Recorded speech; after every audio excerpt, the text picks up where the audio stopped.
ओम शांति। हमारा लक्ष्य संपूर्ण फरिश्ता बनना है।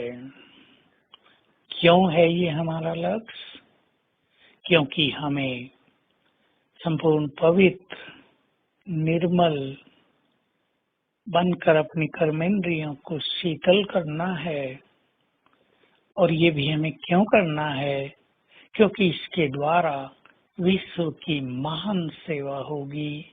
इसके द्वारा ही प्रकृति की बहुत बड़ी सेवा होगी। प्रकृति अपनी सतो प्रधान स्थिति को प्राप्त करेगी और बहुत बड़ा कार्य इसके द्वारा होगा।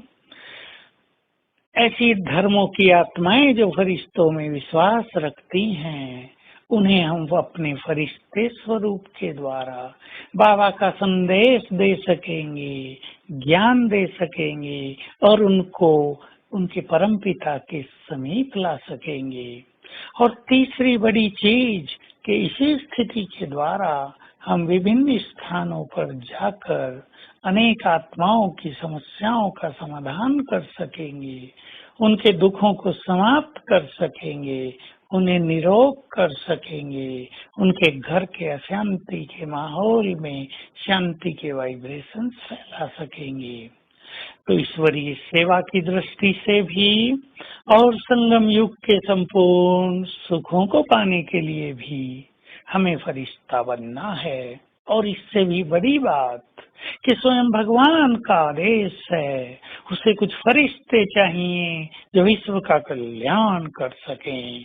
तो अपने में उमंग भरें, मुझे बाबा का ये महान कार्य करना है, बाबा की श्रेष्ठ कामना को पूर्ण करना है। हम संगम युग पर यदि भगवान की कामना को पूर्ण करते हैं तो जन्म जन्म वो हमारी सभी कामनाओं को पूर्ण करता रहेगा।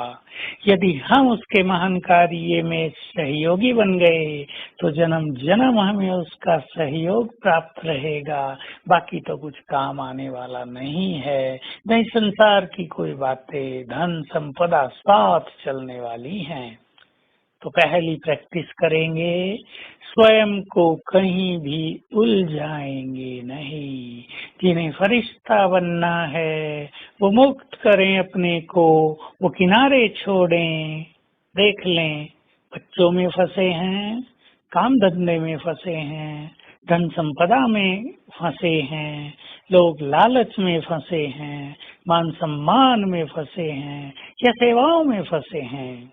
मुक्त करना आना भी बुद्धिमानी है। जो मनुष्य स्वयं को फंसाता जाता है उसे तो कोई भी बुद्धिमान कहेगा नहीं।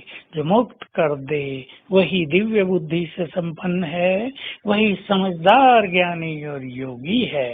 दूसरी बात, अपने मनोविकारों पर विजय प्राप्त करते चलें।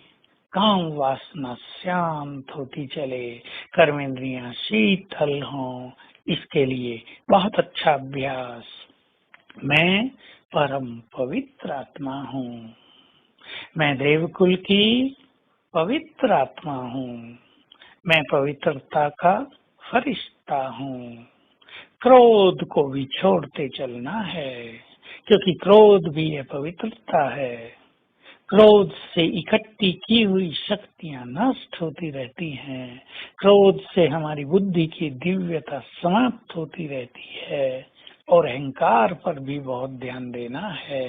सूक्ष्म मैंपन, मैं राइट हूँ, ये मनुष्य को परेशान करता है, नीचे उतारता है, दुविधा में लाता है। इस मैंपन से भी स्वयं को मुक्त करते चल। ये मैंपन भी कहीं ना कहीं हमारे पुरुषार्थ में बाधक बनता है। साथ में मन पर कोई भी बोझ भी नहीं रखना है, क्योंकि बोझ रखने वाले तो फरिश्ते बन ही नहीं पाएंगे। बोझ सब समर्पित करें तो समर्पित हो जाएं, साक्षी भाव में स्थित हो जाएं, मनोविकारों से मुक्त हो जाएं और अपने महान कर्तव्यों की स्मृति रखें। तब हम फरिश्ते स्वरूप की स्थिति की ओर बढ़ेंगे। तो आज सारा दिन अपने संपूर्ण फरिश्ते स्वरूप को सामने देखो। आपके सामने जो दीवार है उस पर चित्रित कर दो, मेरा संपूर्ण फरिश्ता स्वरूप ऐसा है। धरती से ऊपर अंग अंग से फैलता हुआ प्रकाश, बुद्धि निरंतर बाबा से जुड़ी हुई, उसकी किरणें मुझ पर पड़ रही हैं और मेरे मस्तक से चारों ओर लाइट माइट फैल रही है और अपने को फीलिंग देंगे, ये फरिश्ता मैं हूँ। हर घंटे में एक बार अपने सुंदर स्वरूप को इमर्ज करेंगे। ओम शांति।